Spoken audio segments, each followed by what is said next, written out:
Так, ассалаумағалейкум, қалайсыздар? eBay бойынша бүгін не товар сату керек деген бір тақырыпты қозғағым келіп тұр, потому что өте актуальный тақырып. Адамдар, жалпы айналысып жатқан кісілер, енді айналысатын кісілер, вот не сатсам болады дейді. Я маржинальность көп, жаңағындай әртүрлі товар сатуға болады, 500%-ке дейін маржа бар, брендтермен айналысуға болады деген сияқты барлығы бір шамасы жеткенше істеп жатыр. Но бұл жерде, естественно, товар сату үшін аналитика дұрыс болуы тиіс. Аналитика дегеніміз не? Ол барып жаңағы баяғыдағы Валберстағындай бір аналитикалық сервистардан подписка алып, сол жерден шыққан нәтиже бойынша товар сала салу настолько эффективны, түсініксіз нәрсе. eBay'да да бар аналитикалық сервистар, Zik Analytics тағы да басқалары бар деген сияқты, ProMark бар деген сияқты. Оның барлығы, опять же, аналитикалық сервистарға сенбеңіздер. Мен сіздерге кеңесім, мен осыған дейін 12 маркетплейспен жұмыс істедім. Ешқандай аналитикалық сервис 100% сізге нәтиже шығарып бермейді, өкінішке орай. Міндеттеме алады, шамалар жеткен кезде ұрлайды, шамалар жетпеген кезде ол статистиканы шығара алмайды, өкінішке орай. Но міндеттемесі болғандықтан сіз подписка алып қойғаннан сізге белгілі бір статистиканы шығарып береді. Ол кімге сатылып жатыр, просто сізге алып Американың статистикасын бере салуы мүмкін, мысал ретінде. Америкадан сатылып жатқан товар, это не значит, что Қазақстаннан сатылады. Там Япониядан сатылып жатқан товар, немесе Австралиядан сатылып жатқан товар Қазақстаннан сатылады деген сөз емес. Бірінші мына нәрсені түсініп алайық. eBay'дің аудиториясы өте качественный аудитория. Өте сапалы заттарды алады. Естественно, то есть финансовый 9 уровень бар ғой, то есть скорее всего 6, 7, 8, 9 уровеньдағы адамдар, оларға товарсыз отырған жоқ, оларда товар жоқ емес, олар таппай отырған жоқ, оларға эмоция сыйлайтын зат керек. Мен бұны всегда айтамын, эмоция беретін зат керек, және олардың бір көңілін көтеретін необычный, немесе бір әлемді зерттеуге арналған колориттік товарлар. Например, неге мысалы домбыра сатады көп адамдар? Домбыра сатып жүреді, біздің кім алады ол домбыраны дейсіздер? Действительно, кім алады домбыраны?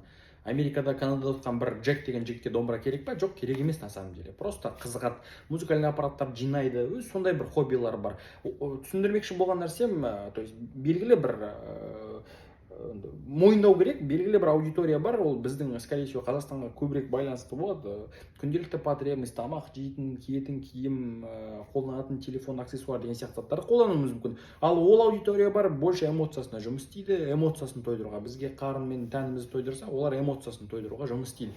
Сондықтан да осы нәрсеге вот америкалықтар, батыстықтар, европалықтар, енді основной контингент, жағдайы жақсы аудиторияға целенаправленно жұмыс істеймін десеңіздер, сол аудиторияның неге қызығатынын зерттеп көріңіздер. Сразу айтамын, жаңағындай аналитикалық сервистар просто бессмысленно.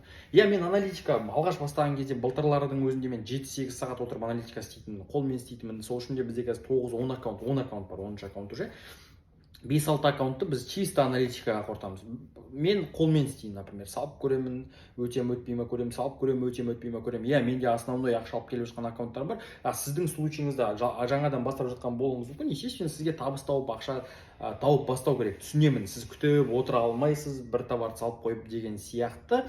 Сол үшін де біз енді біздің команда, жарайды, біздің команда аналитикалық үлкен команда бар. Қазір үлкен команда жұмыс істеп, бізге готовый, бізге де студенттерге де шығарып товарларды дайындап береді.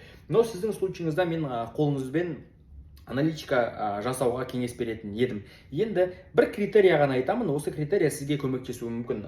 Ол жарнама деген сөз. То есть кез келген товар, условно аламын да, мына аппақ футболканы мен eBayға саламын. То есть кім алады оны, не үшін алады? Вообще просто бессмысленный затты салып жатырмын, немесе бір ойыншық салып жатсыз, ол кімге керек ойыншық, не үшін, әдемі болғаны үшін, немесе просто әдемі болған үшін, бір бар болған үшін оны ешкім алмайды. Эмоцияны не береді? Эмоцияны адамдарда еліктеушілік деген қасиет бар. Еліктеушілік. Бұл брендтардың өтуі де сол себепті. Брендтар неге өтеді? Ол еліктеушілік қасиет. Опять жаңағы финансовый 6-9 дәрежедегі адамдар деген кіреді оның ішіне. Әр адамның өзінің бір кумирлары бар, бір фильмді жақсы көреді, бір спортқа қызығады, бір спортсменнің кумир ретінде қарауы мүмкін деген сияқты, бір клиптар ұнауы мүмкін, жалпы әлемде тиктокта бір хит болуы мүмкін. Вот сол адамдар не қолданады, сол продукттар в принципе өтеді. Ол адамдар бостан босқа бір продукты көрсетіп жүрген жоқ, ол жынды емес. білмеймін там Cardi B алып Hermes'тің сумкасын үстіп көрсетіп киіп жүрген жоқ, оған вообще нафиг керек емес ол нәрсе. Естественно ол жарнамасын жасап жатыр. Айтпақшы болған нәрсем жарнама мен еліктеушілік деген нәрсе. Вот адамдар неге еліктейді, осы нәрсені түсініп көріңіздер. Не обязательно басқа бір жаңағы структураны зерттеп кетудің қажеті жоқ. Өзіңіз немен айналысасыз, неге қызығасыз, сұрақ қойыңызшы. Мен мысалы футболға қатты қызығамын. Элементарно бір фильм бар футбол туралы, жаңағы Тед Лассо деген Ричмондтың футбольный формасы. Мен соны да сатып көрдім. Сатыла ма? Сатылады. Мысалы ретінде, то есть өзіңіз бір клипқа қызығуыңыз мүмкін, сол жердегі бір детальдарға мән беріп, детальдарға қарап үйреніңіздерші, ол товар сатылады. И сол товарды eBay-ға бит етіп көресіз, жазасыз. Мына товар сатылып жатыр ма екен, сатылып жатқан жоқ па екен. Соны түсінген кезде в принципе сала беруге болады. А просто так тупой логикамен келіп, мына товар сатылатын сияқты, что-то дерзкий екен деген логикамен сатпаңыздар.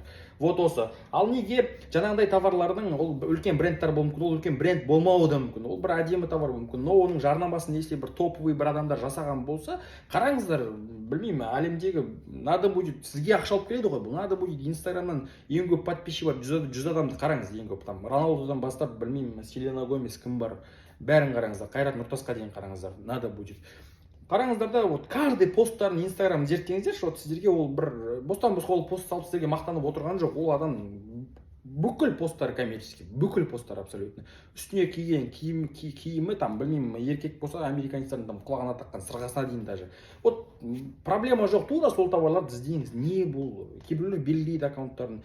Даже үлкен топовый әйел блогерлар болады мысалы ретінде, олар там кухнясындағы бір белгілі чайникті салып қою мүмкін, просто салып қояды, жай ғана шетін көрсетіп қояды брендтің. Ол бренд өтеді демек, ол бренд өтеді обязательно. Сізге жарнамасы жасалып тұр, сізге жарнама жасауға керек емес. Сізге, то есть айтпақшы болғам, я рекламаға ақша құртыңыз, eBay-да ол сізге табыс алып келсе, без проблем. Но артық ешкім танымайтын товарды әкеп, оны пихать етіп, оны мақтап қажет емес. Зачем сізге? Әлемде үлкен топ блогерлар, топ инфлюенсерлар, топ спортсмендер, знаменитый адамдар сіз үшін рекламасын жасап тұр. Міне осы. Именно осы адамдардың жарнама жасап жүрген товарларын аласыз да, естественно, оған басқа адамдар еліктейді, одан сәл финансовый төмен адамдар, сол кумирлар сияқты болғысы келеді, сол товарларды аласыз да сатасыз. Үлкен брендтар, неге брендтар өтеді деген сұрақта осы да, то есть үлкен брендтар, ол оңай товар, просто абсолютно бренд сату, мәз алды, жібер, нормальный ақшаңды көрдің, естественно, мылжырап 5000 теңге, 10 000 теңгені товар сатып отырмайсың, үлкен суммада товар сатасың, ол естественно үлкен табыс алып келеді деген сияқты. Не обязательно, то есть бренд деген $5000, $10,000, $25,000 болуы шарт емес. Жаңағыдай $50, $40, $100, $300 басталатын да брендтер бар. Қараңыз, зерттеңіз осы форматта. Мен обучение бағдарламасына кірмейтін ақпарат, мен осындай сіздерге бір картина бере аламын. Түсінген адам, в принципе, осы жерден де әдемі жұмыс істеп кете алады. Осы одан кейін эмоцияға байланысты жалпы колоритный товарлар, бұл коллекционный товарлар тағы да, то есть адамдар жинайды, дүние жинайды, адам бәріміз дүние қорымыз түбінде келген кезде ішімізде жатыр, алықтала, егер бізді дүниені жаратқан болса, демек бізде қызығушылық бар. Адамдар жинайды, қараңыздар, қызық заттар. Опять же, коллекционный ютубтан видеолар қараңыз, вот американецтерға не қызық, канадистарға не қызық, ағылшындар, немістерге не қызық деген сияқты форматта видеолар қараңыздар.